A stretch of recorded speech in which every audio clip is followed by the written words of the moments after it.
Welcome to Audible Stories. Blessing in disguise. Once upon a time, a poor peasant woman had 3 daughters.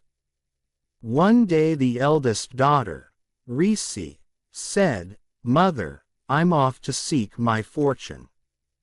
Her mother baked a cake and cooked a chicken, and handed them to her daughter. "Take half with my blessing," she said, "or the whole with my curse." Reese frowned. "The whole is also not little enough," she said, and off she went.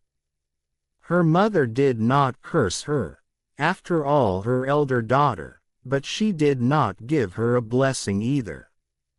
Reese walked until she was hungry, and she sat down to eat. A poor beggar woman came by and asked if she could have a bite or two. "It's too little even for me. I can't share and I don't care," Reese said, and she ate it all up. She walked on until she reached an inn where she stopped for the night. "I'll give you a spade full of gold and a shovel full of silver if you'll watch my son's corpse," said the innkeeper's wife. "He's in the next room." "Fair enough," said Reese. She stayed up, and once in a while looked at the corpse lying strangely enough, beneath the table. Just past midnight, the corpse suddenly sat up. He stood, wrapped himself in a shroud and walked across the room and asked, "All alone are you, fair young woman?" Reese did not say a word. She simply stared until the corpse struck her with a switch and turned her into a bundle of thin leaves. A week passed, and no one heard a word from Reese, so her sister, Sony, said, "I'll set off into the world to seek my fortune just like my eldest sister Reese. Pack me a bag." Once again her mother baked a cake and cooked a chicken, and when she handed it to Sony, she offered her a blessing with half or a curse for the whole. Sony took everything and left nothing for her mother, and just as everything had happened for Reese, so it happened to Sony. She too was turned into a sheaf and heap of leaves. Another week passed. Now the youngest daughter, Libby, decided she must find her sisters. Libby's mother offered her a same curse or a blessing like her older sisters.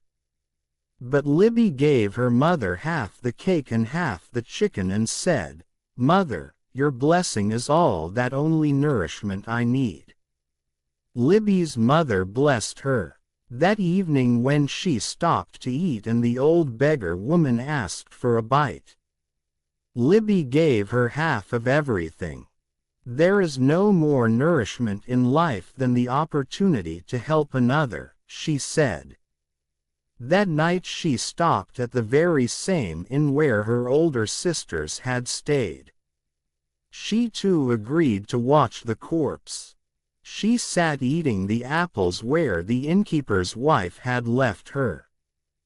To amuse herself, she played with the cat. "It's such a pity he's dead," Libby said to the cat. "That corpse is so handsome. He's just the sort of man I'd like to marry." When, just after midnight, the corpse suddenly sat up, Libby said, "Have you something to say, young man?" When he wrapped himself in the shroud and walked toward her and said, "All alone are you, fair young woman?" She laughed. "Alone? Me alone? No, not at all. I have the cat and my apples and you too. I have nearly everything a girl could wish for."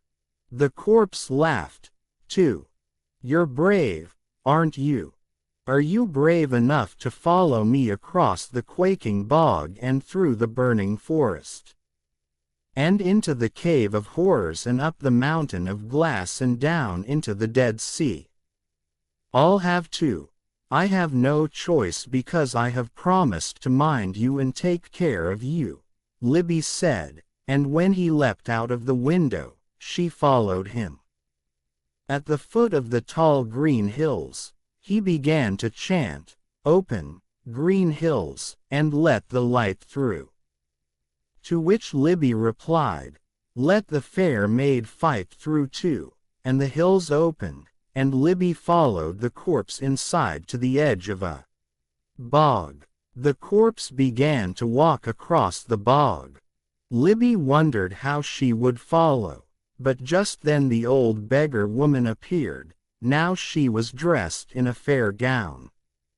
She touched Libby's shoes with her stick. "Come on, go on," she said, and Libby saw that the soles of her shoes had spread so wide that she could easily walk across the marsh. On the far side of the bog was a burning wood. There the beggar woman covered Libby with a thick, damp cloak, and through the fire Libby ran with ease. Inside the cave of horrors, darkness surrounded them. Ghouls, goblins and ghosts shrieked, but Libby heard nothing, for the beggar had stuffed up her ears with earbuds. Libby saw the monstrous things and felt the slithery snakes and frogs around her, but she wasn't afraid at all. At the end of the cave there was a steep mountain of glass. The beggar women gave Libby slippers so sticky she easily followed the corpse to the very top, and there, a mile below, she saw the Dead Sea. "Go home now. Don't follow me from here," the corpse said, "and tell my mother how hard you tried to follow me," and he leapt off the mountain headfirst, down to the sea. But Libby kept her promises, so she leapt, too. When she hit the water, she sank down till deep under the sea she saw a bright green light. She followed the light, but its effect was mesmerizing, and before she knew what was happening, she fell fast asleep. When she awoke, she was in bed at the inn, and the corpse and his mother were sitting bedside watching her. "You saved my son," the mother cried. "A witch put a curse on him because he wouldn't marry her. You are a blessing in disguise." The witch had the power to keep him between life and death until a young woman rescued him. "And now you have rescued my son." The mother gave Libby her spade full of gold and her shovel full of silver, and the corpse son, who was now very much alive, asked her to marry him. "I will surely do," Libby said, "but first let us bring my sisters back to life."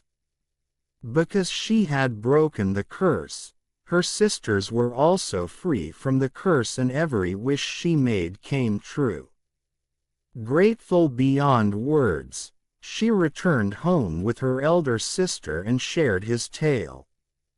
The elders nodded wisely, repeating an old proverb. Sometimes, the blessings of your mother can help you in your journey to protect your soul. What seems like a setback, delay, or obstacle may carry within it a hidden blessing. The corpse married Libby as he was surely a blessing in disguise for Libby, and everyone lived happily ever after. Though people say, beloved Libby was surely a blessing in disguise, who also turned her sisters and others to be as good as her. If you like the story, please do like, share and subscribe. Thank you for listening.